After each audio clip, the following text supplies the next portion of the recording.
Assalamualaikum warahmatullahi wabarakatuh.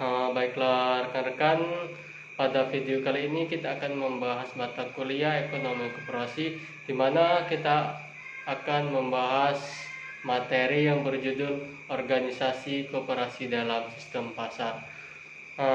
Baiklah teman-teman, sebelum mulai video kali ini, saya akan memperkenalkan diri saya terlebih dahulu.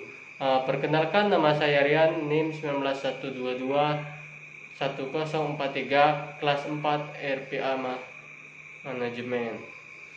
Langsung saja ke materi kita kali ini. Yang pertama, kita akan membahas organisasi koperasi dalam sistem pasar.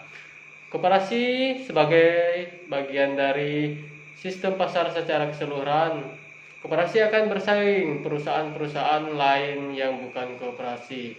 Untuk memenangkan persaingan, koperasi harus mempunyai kemampuan bersaing di pasar. Strategi dan kebijaksanaan yang bisa dilakukan oleh banyak perusahaan non-koperasi harus digunakan oleh koperasi agar mampu meraih target pasar yang dikehendaki. Koperasi harus mampu menggunakan kekuatan-kekuatan yang dimiliki, memanfaatkan pertumbuhan dari kesempatan-kesempatan yang ada, dan memperbaiki kelemahan-kelemahan yang ada dalam tubuh koperasi. Jadi yang pertama itu yang akan kita bahas adalah kekuatan dan kelemahan koperasi dalam sistem pasar.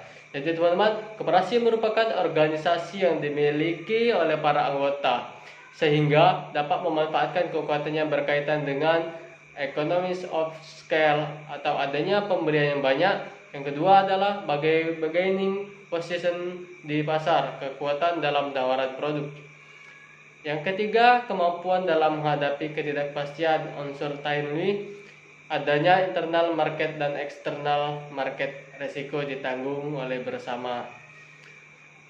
Keempat, pemanfaatan interlinked market dan transaction cost sebagai akibat self control dan self management.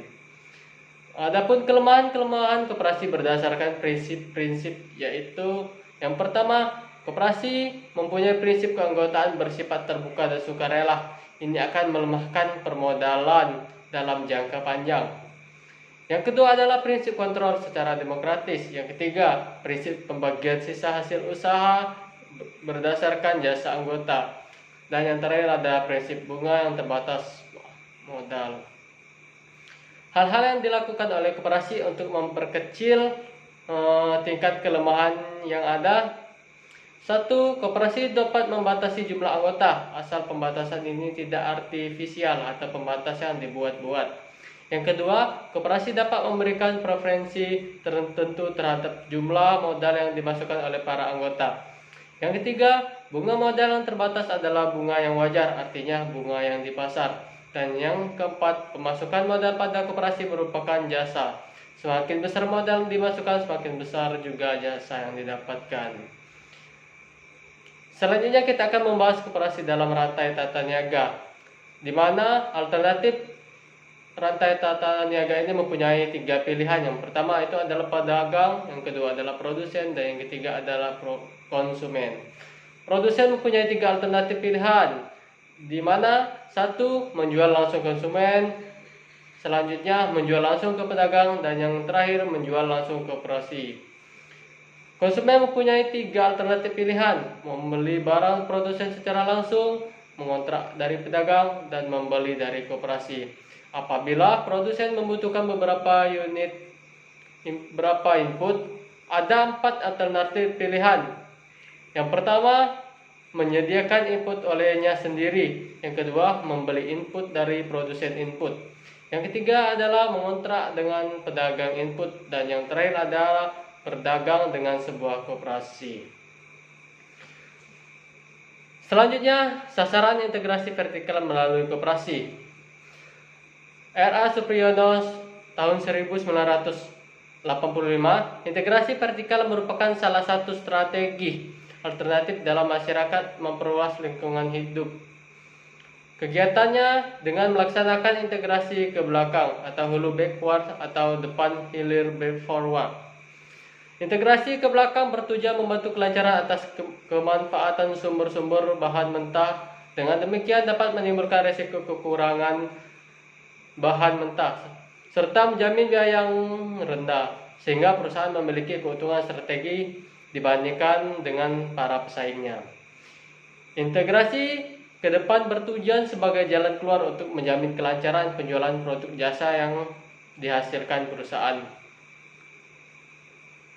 Manfaat integrasi vertikal. Yang pertama, satu, penghematan atau penekanan biaya dalam produksi. Yang kedua, penghematan atau penekanan biaya dalam penjualan. Yang ketiga, penghematan atau penekanan biaya dalam pembelian. Dan yang keempat, penghematan atau penekanan biaya transaksi untuk transaksi pasar. Dan yang kelima, pengendalian bersama di bidang-bidang lainnya. Jika pasar lebih efisien dalam arti mempunyai biaya relatif lebih rendah dari memanfaatkan pelayanan melalui integrasi vertikal, maka pasar yang akan dipilih. Jika integrasi vertikal lebih efisien daripada kegiatan transaksi di pasar, maka integrasi vertikal yang akan dimilih.